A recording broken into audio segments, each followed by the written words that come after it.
In this video, we are going over how to find the volume of a cylinder.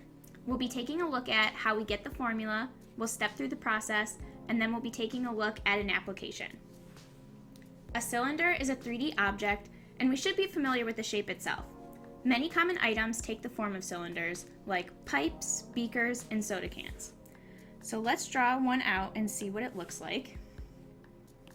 This is typically what you'll see, and this is what we'll draw when we're visualizing a problem. So if we squished this down into a 2D shape, we're just left with a circle. And we call this the base of our cylinder. You can see that if we cut a bunch of slices out of a cylinder, those are just circles as well.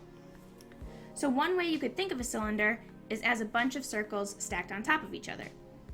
So if we divide this cylinder specifically into 4 sections, and say each section was 1 inch thick, we would say that our cylinder is 4 inches tall. Another way to say this is that the cylinder has height. Height is our third dimension. 2D shapes have a length and a width, and with circles we use radius. And we use these measurements to find their area. With 3D objects, the space they take up includes their height, so we call this the volume of the object. We know the area of a circle. It's just pi times the radius squared. So to calculate volume, we use the area of our base, and we simply multiply this by the height. Let's do an example. A cylinder has a radius of 3 feet and a height of 10 feet. What is the volume of the cylinder? So we're going to start by drawing one out, and then we're going to mark all the measurements that we know. So we take our radius and our height and label those as 3 feet and 10 feet. Plugging this into our formula, we have our volume equals pi times radius squared, which is just the area of our base, times height. If we plug in our values, we have pi times our radius, which is 3 feet squared, times our height, which is 10 feet. Simplifying this all out, we can do pi times 9 feet squared times 10 feet, and this just boils down to 90 pi feet cubed.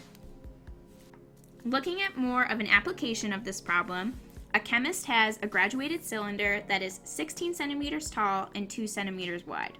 How many cubic centimeters of fluid can the graduated cylinder hold? So let's draw one out again.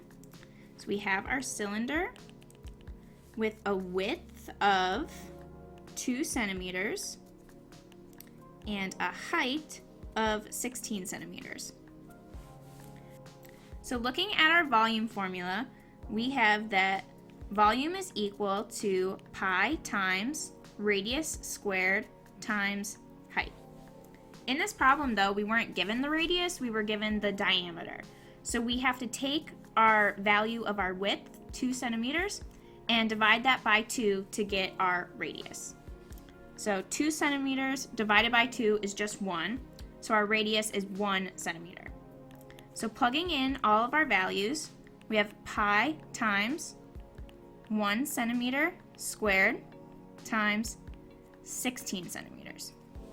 And simplifying that all down, we just get 16 pi centimeters cubed. So the main takeaway from this video is just that finding the volume of a cylinder is as simple as taking the area of the base and multiplying it by a third dimension, which is the height.